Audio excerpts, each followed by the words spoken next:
Olá, meus amores, bom dia. Hoje nós vamos falar sobre a revolta dos Emboabas. É o nosso capítulo para o simulado, tá? Como eu havia dito para vocês na última aula, acredito em vocês, acredito no potencial de vocês. Desejo a vocês as melhores coisas desse mundo. Desejo que sejam pessoas capazes de voar alto, de dar asas à imaginação, aos seus sonhos e, com isso, serem donos dos seus sonhos, serem pessoas realizadas e felizes. Para isso servem os estudos, para nos permitir voar. Não acredite quando alguém disser para vocês que vocês não são capazes. Essas pessoas, elas não têm noção do que estão dizendo. Estudem e provem para si mesmo e para todas as outras pessoas que vocês são capazes de chegar onde mais desejam, tá bom? É maravilhoso, foi maravilhoso trabalhar com vocês, aprender com vocês e dizer para vocês que vocês são capazes de tudo aquilo que o ser humano pode e deseja conquistar, tá bom? Vamos dar sequência na nossa matéria, dar sequência no nosso capítulo. Acredito que nossa última aula da apostila, fazendo o CDA do capítulo 16 e encerrando assim a nossa matéria de história. Ok? Beijo grande, vamos lá, todo mundo com a apostila aberta.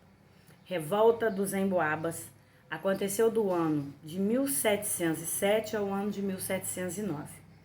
A descoberta de ricas jazidas de ouro e diamante em Minas Gerais foi um dos fatores que geraram movimentos e oposição ao governo metropolitano na colônia. A população de São Paulo, empobrecida com o deslocamento da atividade de produção de açúcar para o Nordeste, passou a mostrar descontentamento com o descaso de Portugal em relação a regiões e aos seus moradores. Em tudo que os produtores eles saíram de determinado local para o outro, isso trouxe empobrecimento para essa região, né? Menos mão de obra, menos pessoas ganhando, menos circulação da moeda, e isso causou um descontentamento, né, deles com Portugal. Quando a União Ibérica chegou ao fim, no ano de 1640, muitos espanhóis que viviam em São Paulo lideraram um movimento para tornar o território independente de Portugal. Essa população escolheu Amador Bueno de Ribeiro, filho de um espanhol e um dos homens mais ricos da vila, para ser o governante, ou seja, o rei, após a separação. Só que eles não contavam que o escolhido, entretanto, não aceitasse esse cargo. E o que ele fez? Ele fugiu e se refugiou no convento de São Bento. Ele viu que a situação era difícil, que iria cair tudo sobre ele, e ele não aceitou. Diante do fracasso, os paulistas passaram a organizar expedições para o interior do Brasil em busca de riquezas.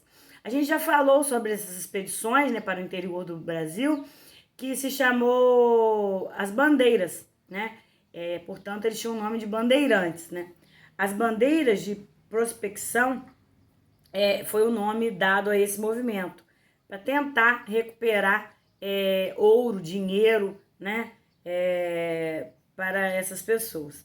Foram eles os primeiros a descobrir as jazidas na região das Minas Gerais.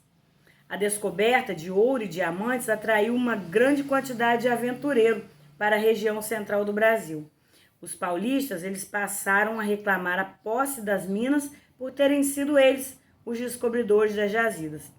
A disputa pelas terras ricas em ouro e pedras preciosas levou à eclosão da revolta dos Emboabas. Por isso, essa revolta. Os bandeirantes, esses paulistas que estavam em busca de ouro, descobriram essas jazidas em Minas Gerais. Muito ouro, pedras preciosas, gerou o aparecimento de outras pessoas querendo se apropriar. Então, isso fez com que eclodisse essa revolta dos emboabas. Os paulistas, eles desejavam ser únicos, os únicos a explorar o ouro que eles mesmos encontraram.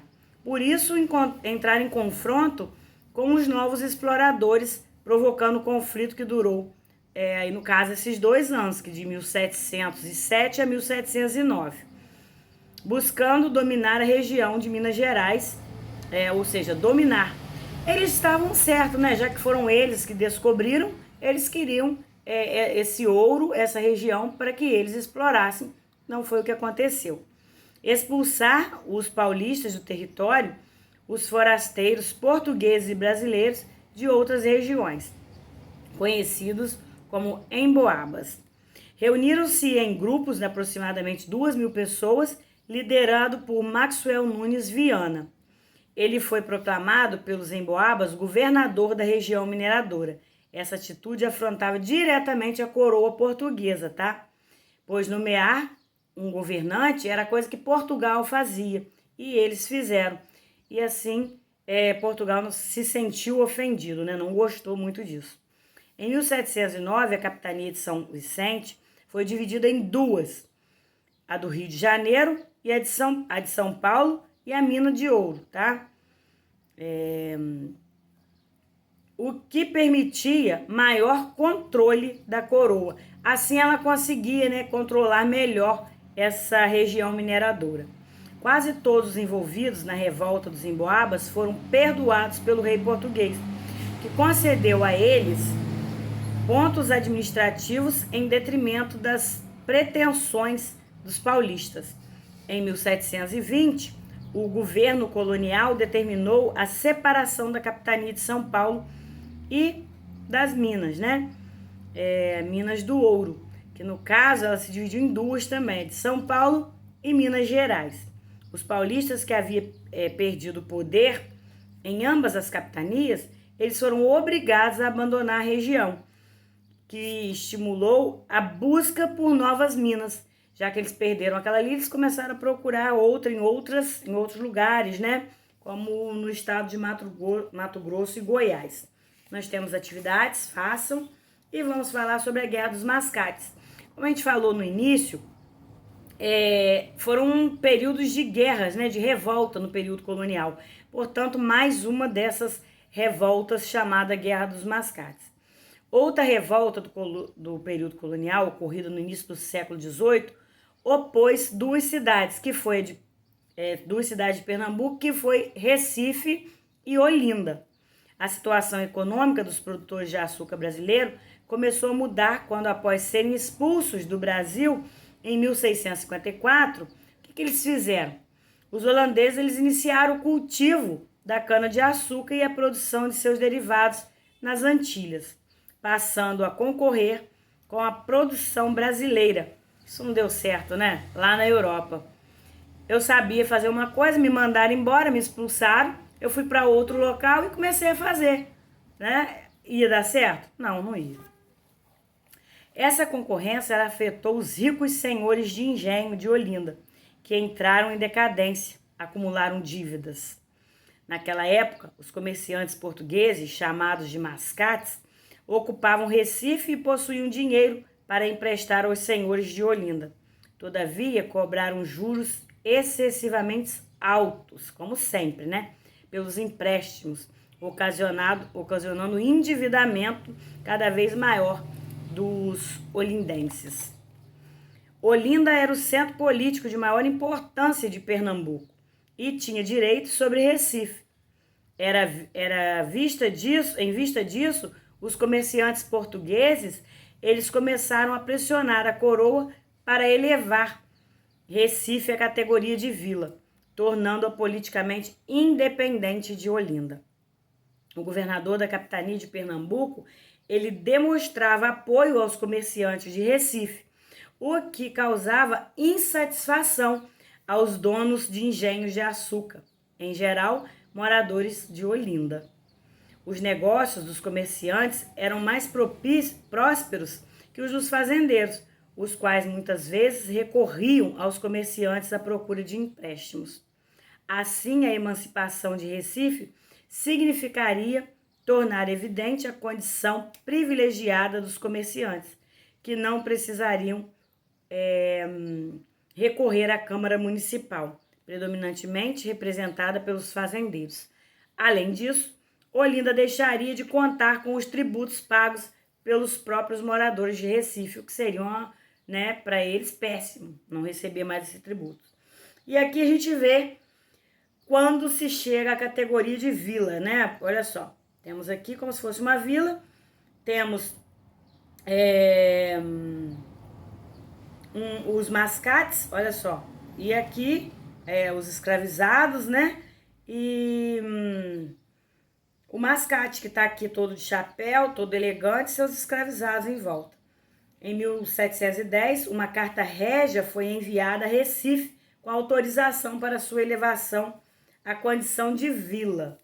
Esse documento assinado pelo rei, com o selo e o referendo do ministro, concedeu aos recifenses a autonomia desejada. Então, Recife se torna uma vila.